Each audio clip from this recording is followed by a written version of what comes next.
Baik, Assalamualaikum warahmatullahi wabarakatuh. Waalaikumsalam warahmatullahi wabarakatuh. Cek ini. Alhamdulillah.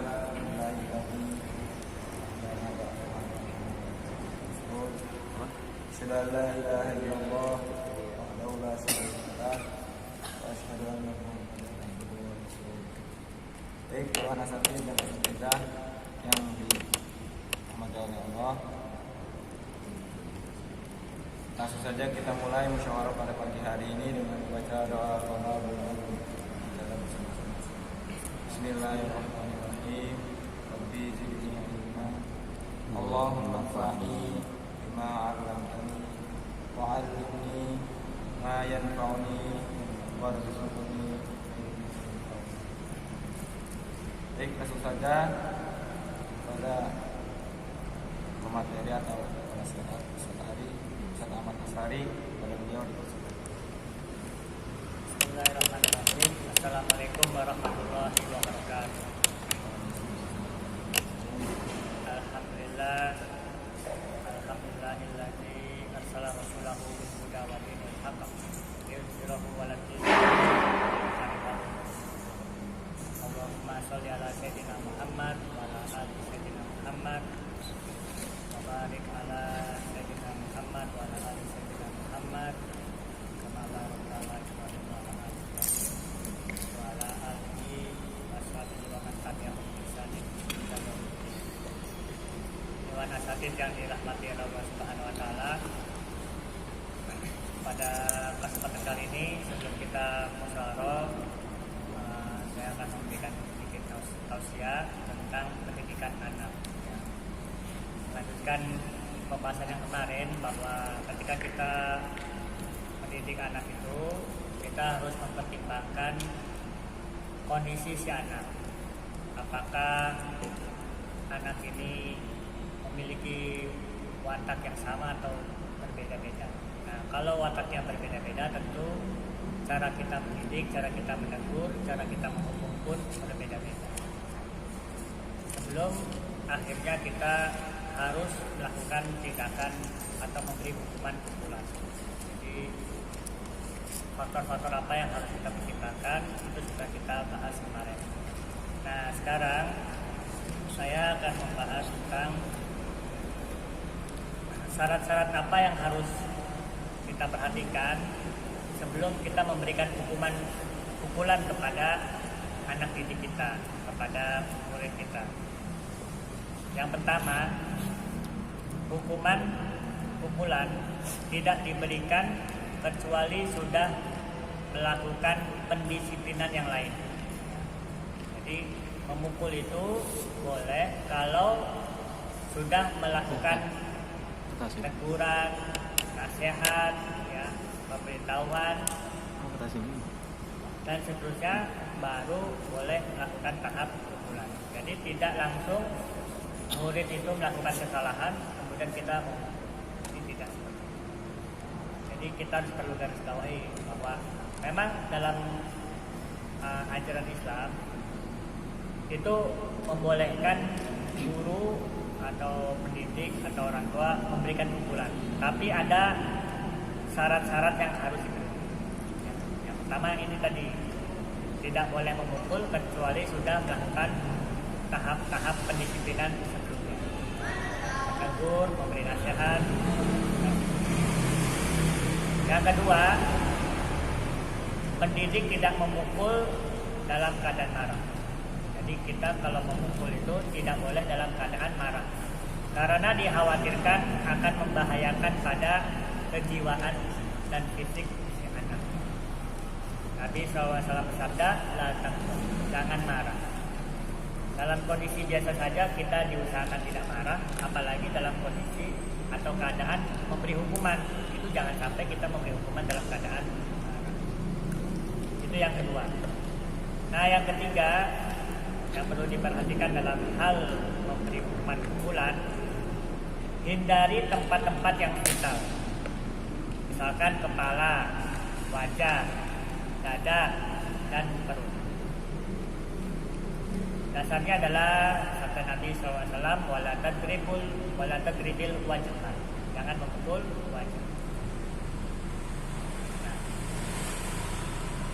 bahkan ketika hukuman rajam saja, yang hukumannya adalah mereka ditanam kemudian dilempari batu hingga meninggal, itu Rasulullah SAW melarang melempari mereka dengan ke arah wajah. Jadi hukuman yang paling berat saja dirajam itu dihindari mengenai wajah. Bagaimana dengan hukuman dengan tujuan mendidik? Tentu tidak boleh. Nah, ini harus kita perhatikan. Itu yang ketiga, menghindari area-area yang vital, wajah, ya, itu tidak boleh. Kemudian yang keempat, pukulan ini harus bertahap. Ya, tidak boleh langsung keras dan menyakitkan. Jadi pukulannya itu ya sekedar syarat memukul saja. Di mana kita memukulnya? Yaitu di tangan atau di kaki. Tidak dengan keras dan juga tidak menggunakan alat yang keras. Misalkan alat yang keras apa? Kayu, besi. Itu tidak. Jadi kita boleh memukul sekali cukup di area yang tidak vital, di tangan dan kaki saja, dan tidak menggunakan benda yang keras. Kalau belum jerah juga, masih bandel juga, ya, kita tingkatkan lagi, jadi pukulannya sebanyak 3 kali.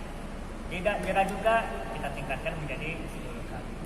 Seperti itu. Jadi memukul juga di samping tidak boleh di area-area tertentu, juga harus bertahap. Kita langsung pok. Nah, itu yang keempat. Ya. Cara yang kelima, ini yang perlu kita perhatikan bersama. Yang kelima ini sangat penting. Tidak boleh memukul anak sebelum anak itu masuk usia 10 tahun. Apa dalilnya? Dalilnya adalah hadis Nabi SAW, muru auladakum bisalah wa hum abna'u sab'i sinin. Wadribuhum 'alaiha wa hum abna'u asyar. Perintahkanlah anak kalian untuk sholat ketika mereka usia 7 tahun.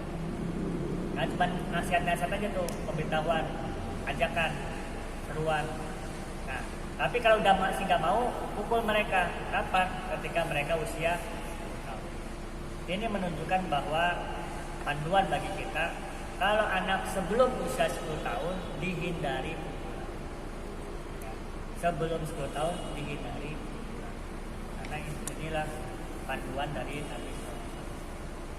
Ya, perkara sholat saja yang merupakan tiang agama, ketika mereka belum sampai 10 tahun dan mereka melanggar, itu tidak diperintahkan untuk. Bagaimana dengan pelanggaran-pelanggaran lain yang sifatnya nilainya di bawah dari perintah sholat? Itu ini menjadi panduan bagi kita. Jadi jangan dipukul kalau sebelum 10 tahun. Nah, ini yang kelima. Yang keenam, jika anak baru pertama kali melakukan pelanggaran, maka berikan dia kesempatan memperbaiki diri, ya, mengakui kesalahannya, meminta maaf atas kesalahannya, dan berjanji untuk tidak mengulanginya lagi. Jangan langsung kita memberikan hukuman pukulan. Apalagi pukulannya itu dilakukan di hadapan teman-temannya, di hadapan banyak orang. Ini juga perlu diperhatikan bagi kita. Kalau anak itu baru pertama kali melakukan pelanggaran, kesalahan, ya jangan. Nah, selanjutnya yang ketujuh, pendidik kalau memang harus melakukan hukuman pukulan, ya silahkan memukul, tetapi dilakukan oleh sang guru itu sendiri. Jadi jangan memberi hukuman, tapi orang lain yang menyuruh melakukan pukulan. Jadi misalkan ada santri kita melakukan kesalahan, nah, kita sendiri yang menghukum santri kita. Jangan orang lain, jangan teman yang suruh, ya. Jadi jangan seperti itu. Supaya kita juga yang paling mengetahui bagaimana kadar pukulan yang paling pas dari kesalahannya. Kalau orang lain kan tidak tahu bagaimana kadarnya, bagaimana banyaknya yang harus dilakukan. Nah, ini yang ketujuh. Nah, yang kedelapan, yang terakhir. terakhir ya, yang perlu kita perhatikan dalam hal memukul anak itu, jika anak sudah mencapai usia balik, ya, kemudian banyaknya pukulan itu sudah kita berikan, tadi misalkan sampai 10 kali kita pukul juga masih belum jerah, masih tetap mengulangi kesalahannya, maka kita boleh menambah pukulannya lagi. Jumlah pukulannya kita boleh tambah sampai anak itu benar-benar jerah. Tapi tadi ya, kalau anak itu sudah mencapai usia balik dan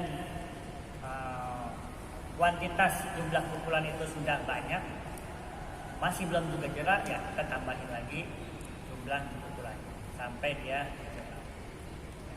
Tapi hal-hal yang lain juga tetap diperhatikan, seperti misalkan jenis alat yang kalau kita mau gunakan itu bukan benda keras. Kemudian tempat memukulnya juga tidak di tempat-tempat yang vital, ya, seperti wajah itu dihindari. Dan itu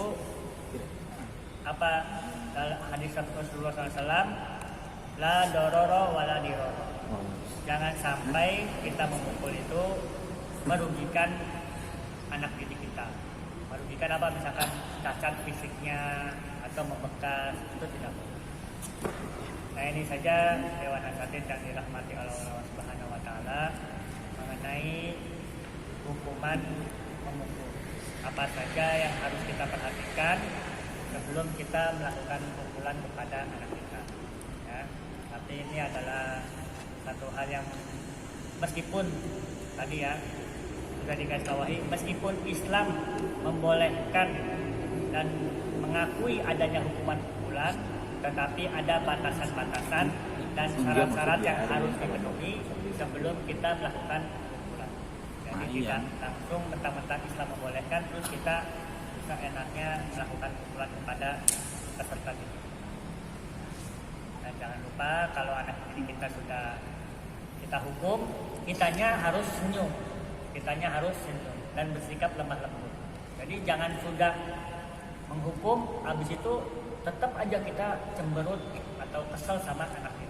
Jangan. Jadi kalau kita sudah memberi hukuman ya sudah, dianggap perkaranya sudah selesai, kita kembali senyum, lemah lembut dan bersikap baik kepada anak didik kita. Ini saja tausiah pada pagi hari ini. Mudah-mudahan bermanfaat bagi kita semua. Kita berdoa kepada Allah Subhanahu wa taala memohon petunjuk, bimbingan dan pertolongan Allah Subhanahu wa taala agar kita dimudahkan dalam mendidik santri-santri kita. Wassalamualaikum warahmatullahi wabarakatuh.